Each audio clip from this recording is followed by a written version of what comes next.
You wake up at 3 a.m., and the silence isn't peaceful, it's accusing. The house is dark except for the blue glow of your phone charging on the nightstand, and you lie there with this weight in your chest that has no name. You've done everything right.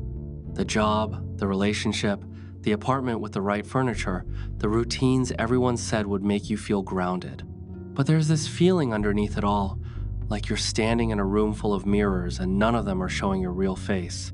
This isn't depression, exactly. It's not anxiety, though anxiety visits.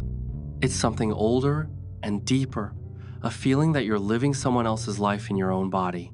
That the version of yourself you present to the world is a costume you can't remember putting on, and now you can't find the zipper.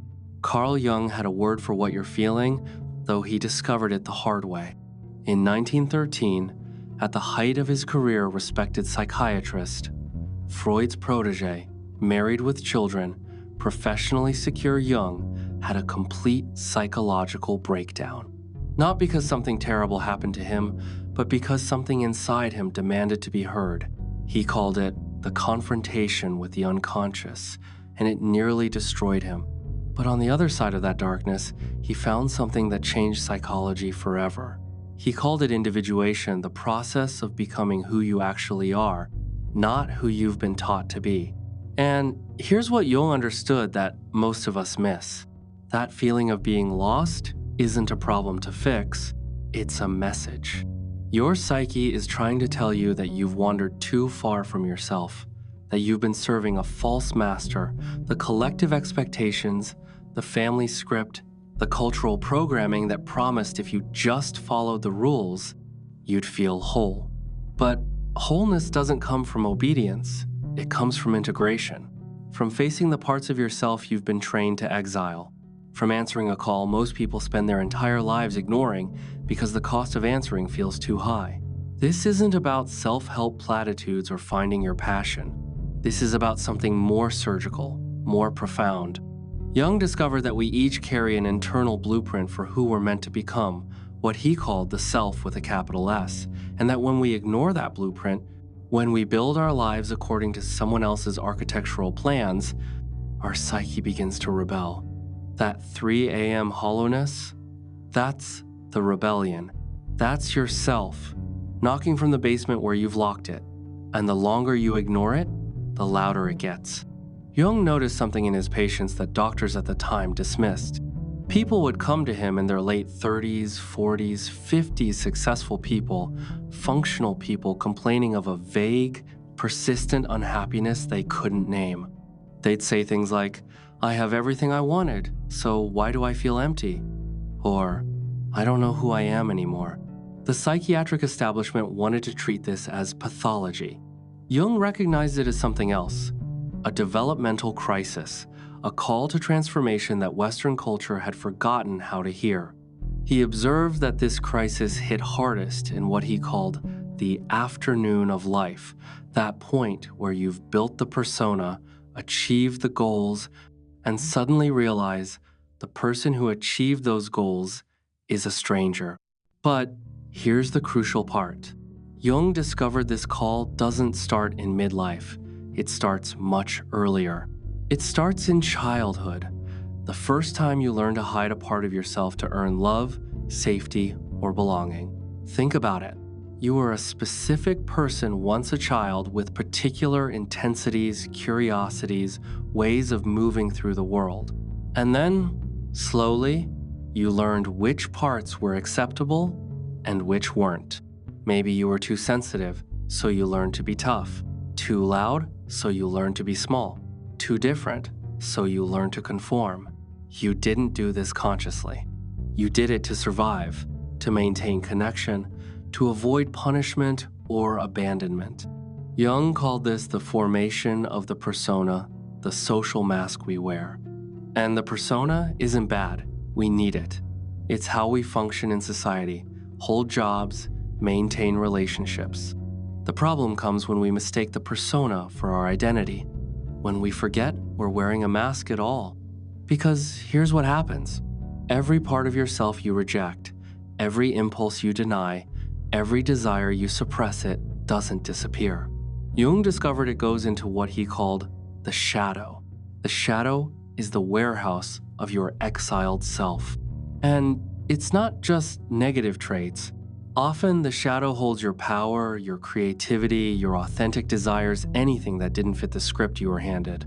The call to individuation is the psyche's insistence that you reclaim those parts, that you stop living as a fragment and become whole.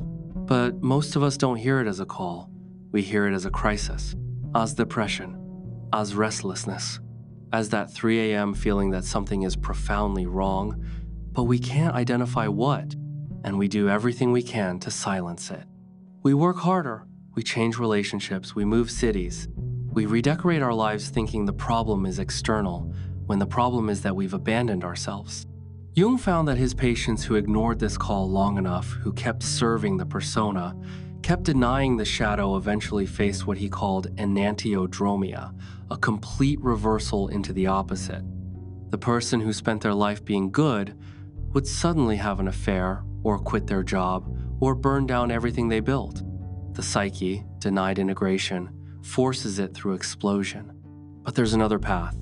Jung called it the individuation process, and it's not an explosion, it's an excavation, a deliberate, conscious descent into the parts of yourself you've been trained to fear, followed by a careful, intentional integration of what you find there. This is not comfortable. This is not the follow your bliss version of self-discovery that's been commercialized into yoga retreats and vision boards.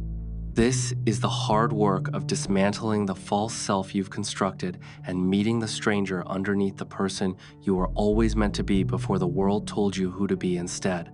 And the first step isn't action, it's attention.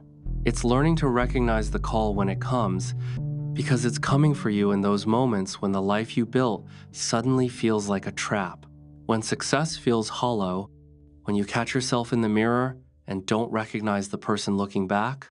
That's not failure. That's your psyche trying to save your life. Jung made his patients do something most therapists at the time considered dangerous. He asked them to pay attention to their dreams, not to interpret them according to some universal symbol dictionary, but to notice what figures appeared, what emotions surfaced, what the unconscious was trying to show them. And one figure appeared over and over, in different forms, the shadow. In dreams, the shadow often appears as a same-sex figure who embodies everything you've rejected about yourself. For men, Jung noticed it was often a dark, threatening male figure. For women, a wild, dangerous, or shameful woman. The shadow is you, but the you that didn't make the cut, the you that would cost you too much to admit, exists. Here's what makes the shadow so destabilizing. It's not just your cruelty or your rage or your selfishness, though it holds those. The shadow also holds your power, your sexuality, your ambition, your grief, your wild joy. Anything you were taught was too much, too selfish, too dangerous, too different. It's there, in the shadow, waiting. Most people encounter their shadow through projection. You meet someone who irritates you intensely, and you can't articulate why. Someone whose confidence feels like arrogance, whose sensitivity feels like weakness, whose freedom feels like irresponsibility. Jung discovered that what we can't stand in others is often what we can't accept in ourselves. The qualities that trigger us most violently are the ones we've exiled most completely. This is why the individuation process requires what Jung called shadow work. And it's not a metaphor. It's the deliberate, uncomfortable process of recognizing and reclaiming the parts of yourself you've disowned. I'll give you a concrete example from Jung's own life. He grew up in a religious household where spiritual doubt was forbidden. So Jung learned to be the good son, the believer, the one who followed the rules. But underneath, he had questions, rebellions, a fascination with the dark and the mysterious that didn't fit his family's Christianity. For years, he suppressed this. And for years, he suffered from fainting spells, anxiety, a sense of living a double life. It wasn't until his breakdown in 1913 that he began to engage with what he'd rejected: his own paganism, his interest in alchemy and mysticism, his belief that the unconscious held wisdom Christianity had forgotten. This wasn't abandoning his values. It was integrating the fullness of who he was instead of living as an edited version. Shadow work means looking at what you judge most harshly in others and asking, where is this in me? It means noticing the emotions you won't let yourself feel: rage, envy, desire, grief, and creating space for them instead of performing their opposite. It means recognizing that the persona you've built, the good version of yourself, is incomplete. And incompleteness is not the same as wholeness. But here's the crucial distinction Jung made. Integrating the shadow doesn't mean acting on every impulse. It doesn't mean becoming cruel because you've discovered your capacity for cruelty, or selfish because you've found your selfishness. Intégration means consciousness. It means knowing the shadow exists, acknowledging its reality, and choosing how to relate to it rather than being unconsciously controlled by it. Because when you don't integrate the shadow, when you keep it locked in the basement, it leaks out sideways. It sabotages your relationships. It erupts in passive aggression, in projection, in sudden, inexplicable self-destruction. The most dangerous person, Jung observed, is not the one who knows their darkness. It's the one who believes they have none. Individuation requires you to betray the image of yourself you've been protecting. The person who has it all together, the one who's always kind, always strong, always appropriate. That's the persona. And the persona, Jung warned, will fight like hell to stay in control because admitting you've been living as an incomplete person feels like death. And in a way, it is death.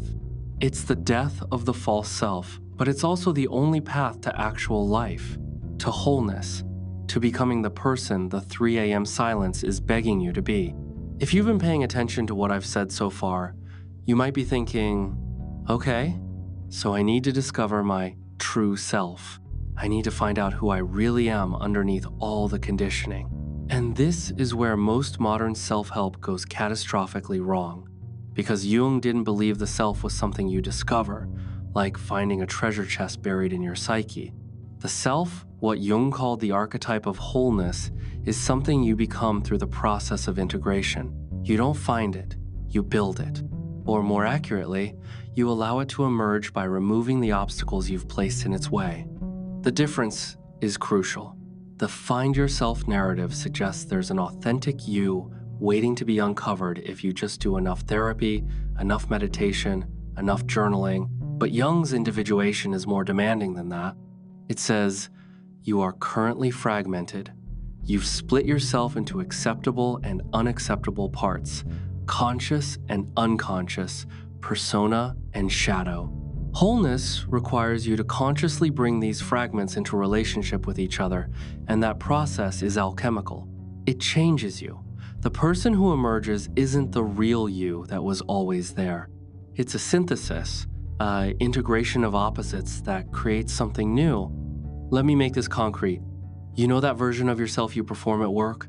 Professional, competent, restrained. And you know that version of yourself that comes out with your closest friend or alone at home? More emotional, more honest, more weird. Most people think one of these is fake and one is real. Jung would say both are real and both are incomplete. The work isn't choosing which one is authentic. The work is integrating them into a person who can contain both, who can be professional and emotional, competent and vulnerable. This is what Jung meant by the union of opposites. Individuation doesn't resolve into simplicity. It resolves into complexity, into a self that can hold contradictions without splitting apart. But this terrifies us because it means we can't hide behind simple identities anymore. We can't say, I'm just a logical person, I don't do emotions, or I'm just a creative, I'm not good at discipline. Those statements are ways of staying fragmented, of disowning half of your humanity to avoid the discomfort of integration. And the culture doesn't help. We're given identity options like a multiple choice test. Are you an introvert or an extrovert? A thinker or a feeler? Ambitious or content? We're trained to pick a lane, build a brand, be consistent. But consistency is the enemy of wholeness. The self, Jung discovered, is paradoxical. It contains opposites. And becoming whole means learning to tolerate your own paradoxes instead of performing an edited, coherent version of yourself for public consumption. This is why individuation is so lonely. Because most relationships are based on the persona, on the version of you that's safe, predictable, that fulfills the role other people need you to play. When you begin individuating, when you start integrating the shadow and becoming less predictable, less performative, people get uncomfortable. They accuse you of changing, of not being yourself. And they're right. You're not being the self they preferred. You're becoming the self your psyche demands. Jung warned that the individuation process would cost you. Some relationships won't survive it. Some identities you've clung to will have to be released. Some communities that felt like home will start to feel like cages. This isn't because you're becoming selfish or difficult. It's because wholeness requires you to stop fragmenting yourself to fit other people's expectations. And here's the question Jung would ask you to sit with. Are you willing to be disliked by others if the cost of being liked is disowning yourself? Are you willing to disappoint people if the alternative is living as a fraction of who you are? Most people choose fragmentation. They choose the performed self over the authentic self because the short-term cost feels too high. They wake up at 3 a.m. feeling hollow, but they go back to sleep and do it all again the next day.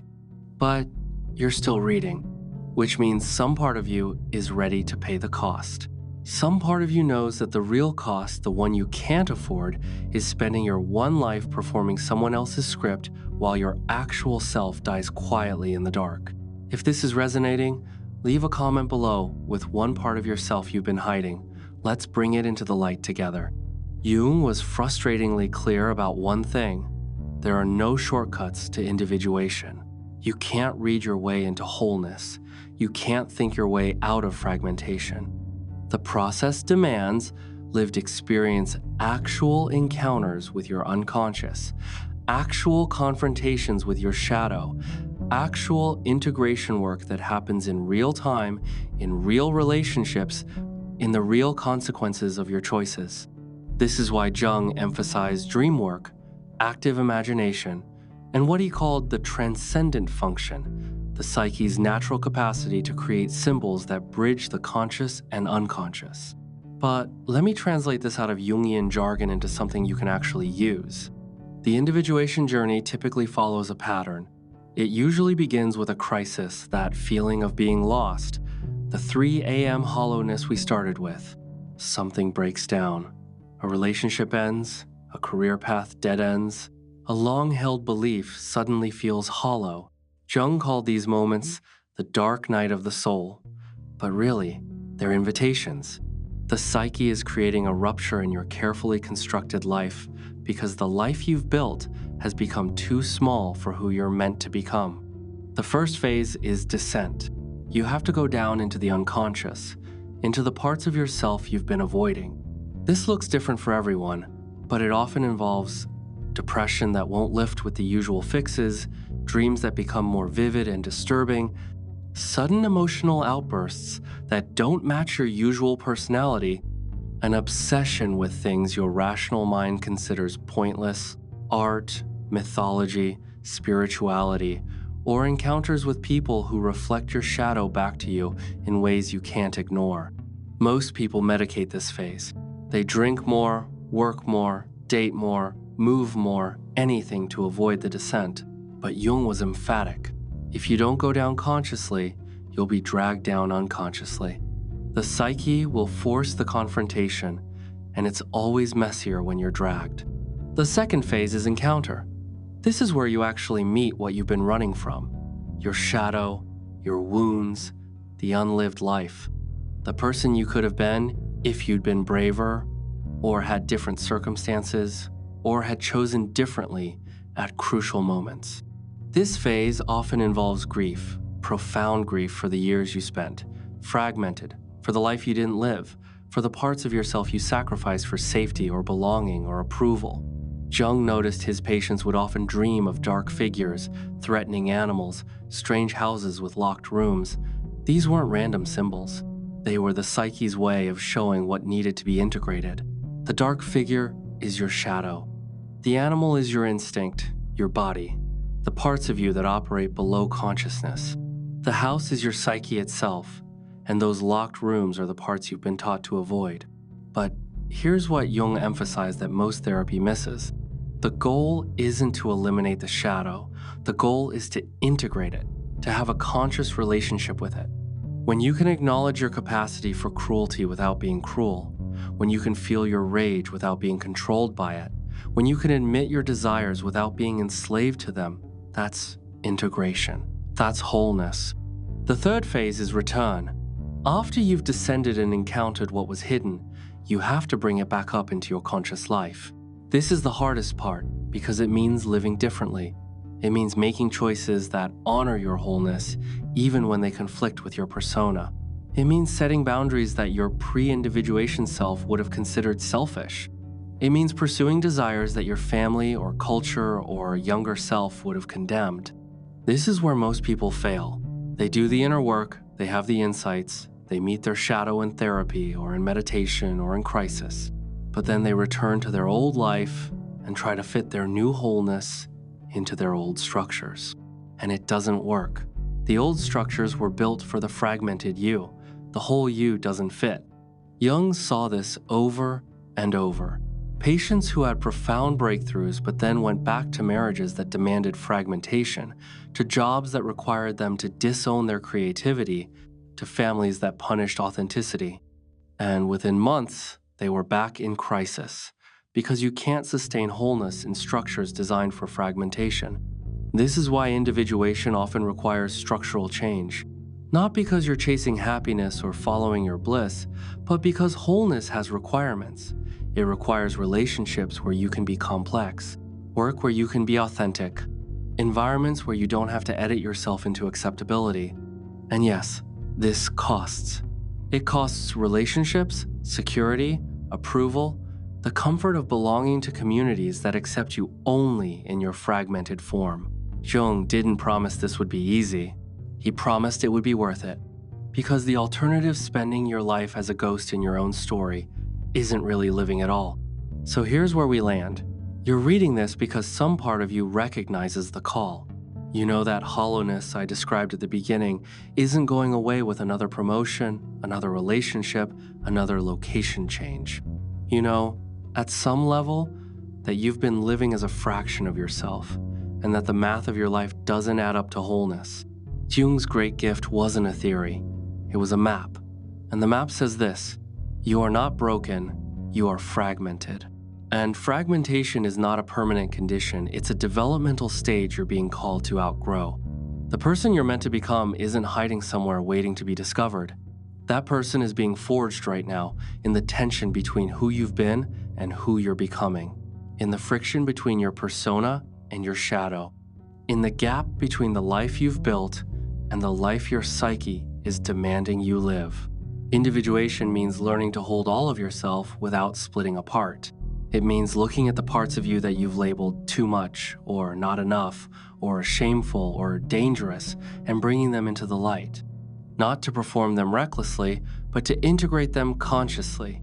To become a person who can contain rage and tenderness, ambition and contentment, darkness and light. This is what Jung meant when he talked about the self with a capital S. Not the ego, not the persona, but something larger, the organizing principle of your entire psyche. The self wants you whole. The self doesn't care about your reputation, your accomplishments, your carefully curated image. The self cares about integration, about truth, about you becoming the specific, irreplaceable person only you can become. And here's the promise Jung made, based on decades of watching patients move through this process. When you commit to individuation, when you stop running from yourself and start integrating yourself, something shifts. That 3 a.m. hollowness begins to fill. Not with happiness exactly, with meaning, with purpose, with the deep satisfaction of living in alignment with your actual nature instead of performing someone else's script. You stop needing external validation because you're not abandoning yourself anymore. You stop feeling lost because you've reclaimed the parts of yourself that hold your direction. You stop feeling fragmented because you've done the hard work of integration. Does this mean you'll live happily ever after? No. Jung was adamantly clear.